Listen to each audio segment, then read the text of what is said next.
Welcome to my channel. Don't forget to subscribe and stick around for daily stories about betrayal, revenge, and relationship advice. The house is alive with a swirl of activity. Music plays faintly in the background. Laughter echoes from earlier moments, and the soft scent of Emma's favorite perfume lingers in the air. Meanwhile, I'm pacing anxiously in the living room, trying to steady my nerves. Emma, oblivious to my inner turmoil, is caught up in her own world. She twirls in front of the mirror, meticulously adjusting her dress for what feels like the 100th time.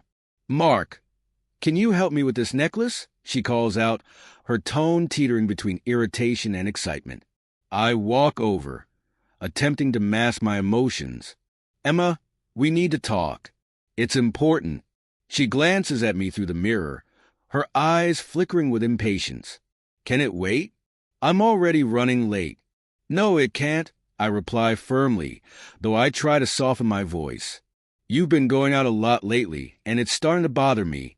Emma lets out a frustrated sigh, turning to face me as she crosses her arms. "Are you seriously bringing this up now? It's just a night out with my friends. I'm not doing anything wrong."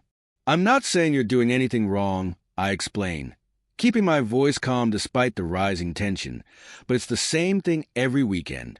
You go out, and I'm left here alone. It feels like your social life matters more to you than our marriage." Emma tugs at her dress, visibly frustrated. "Mark, this is ridiculous. I need time with my friends. Everyone has hobbies or social activities. I'm just trying to enjoy myself. Is it just fun?" I press, my voice trembling. "Or is there something more going on?" Her face flushes with a mix of anger and hurt. "Are you accusing me of cheating?" "No," I say, exasperated. "I'm not accusing you of anything, but when you go out so often and say so little about it, I can't help but wonder. It feels like you're keeping part of your life from me." Emma's eyes narrow defiantly. "I'm not a child, Mark. I don't need to account for every second of my life to you. I'm just out with friends. Nothing more." Taking a deep breath, I try to stay composed. "I'm not asking you to stop seeing your friends. I just want you to consider how this affects us. I need to feel like I'm a priority too, Emma. Otherwise, I'm not sure how we can keep moving forward like this." For a moment, her expression softens, but frustration quickly returns. "You're being controlling, Mark. I feel trapped. If you can't trust me to go out and enjoy time with my friends, maybe the problem is your own insecurity." Her words hit hard, and I take a step back, the weight of her accusations sinking in. "Maybe you're right," I admit quietly. "Maybe I am insecure, but I can't ignore how this is making me feel." She shakes her head, sighing deeply. "I'm going out now.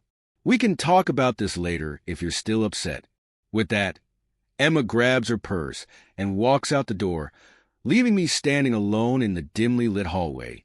The soft click of the door closing behind her feels like a final blow as I sink onto the couch.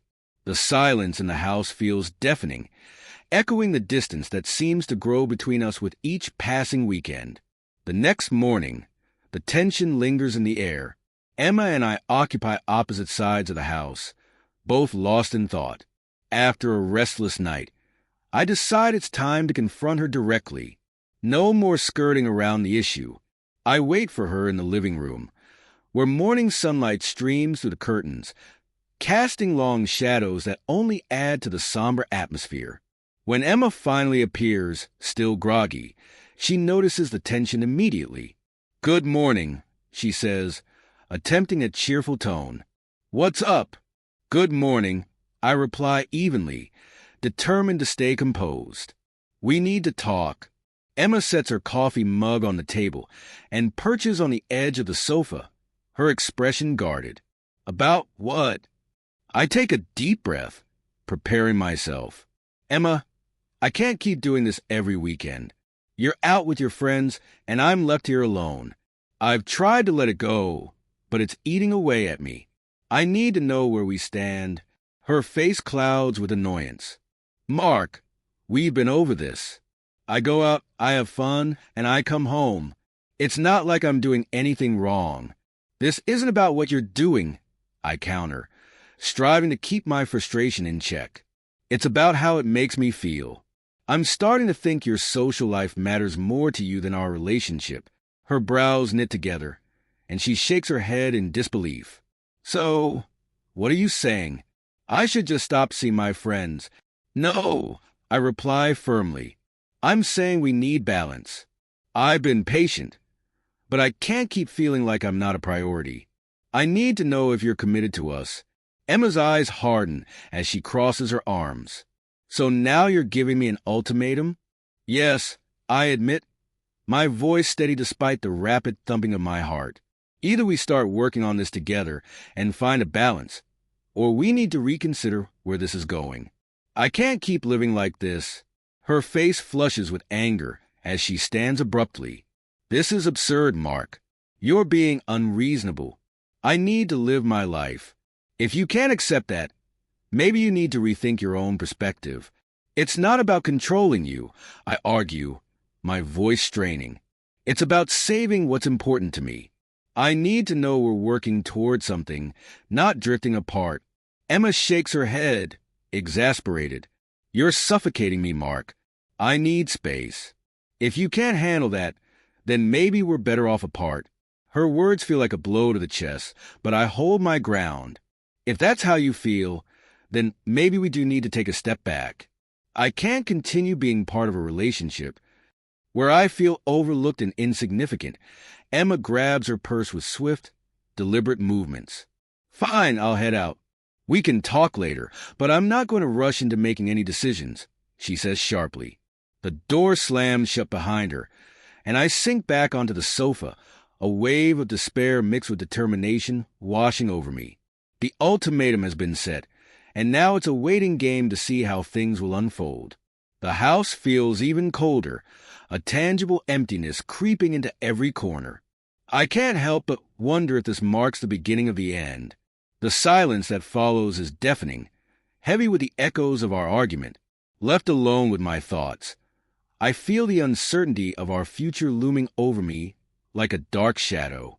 Emma's words from earlier cling to the air like a mist that refuses to clear. Hours later, I find myself in the living room, surrounded by the chaos of half-packed boxes. The space feels foreign, stripped of its usual warmth, a stark reminder of the choices ahead.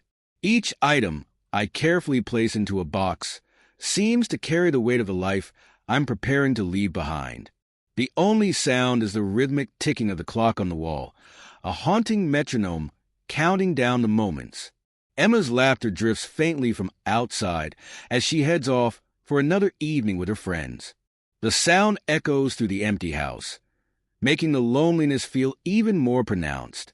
I'm in the middle of sealing a box when I hear the familiar click of the lock turning.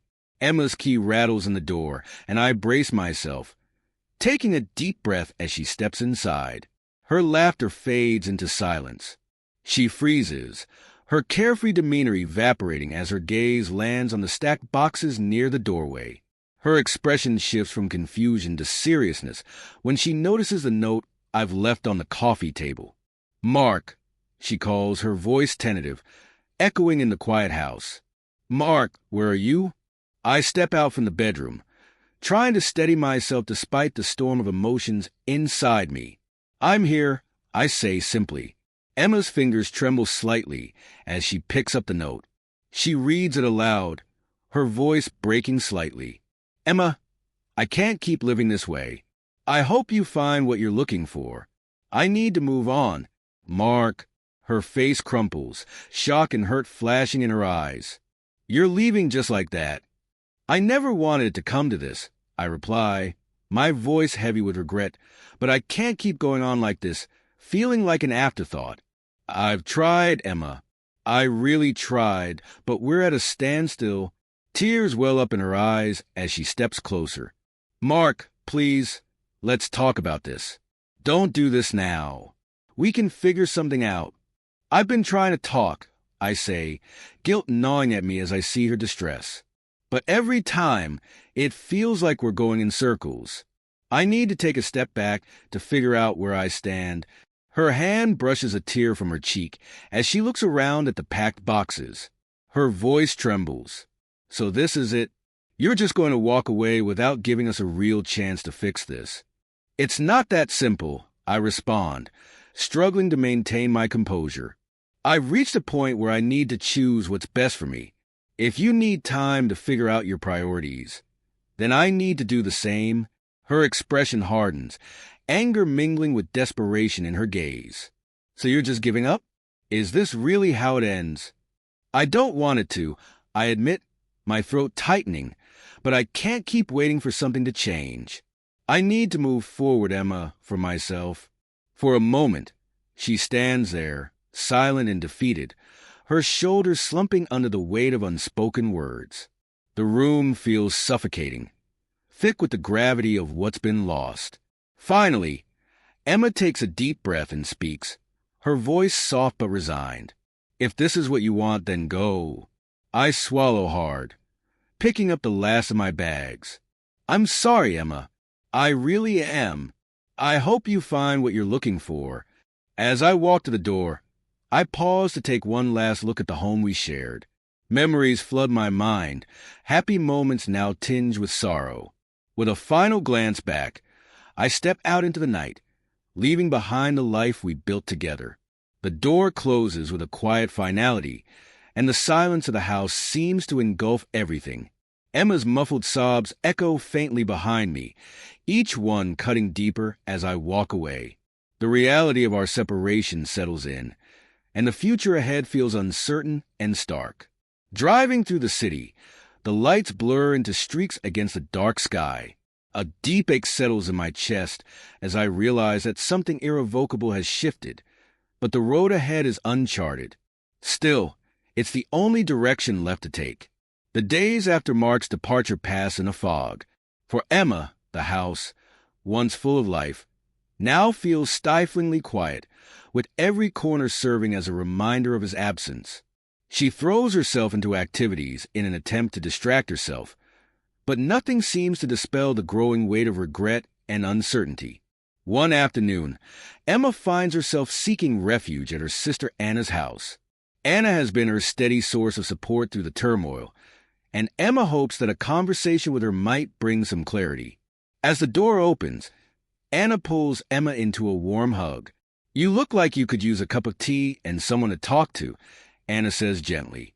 Emma nods, offering a faint smile as she sinks into the familiar comfort of her sister's couch. "I don't even know where to begin," she admits, her voice heavy with exhaustion. Everything feels like it's falling apart.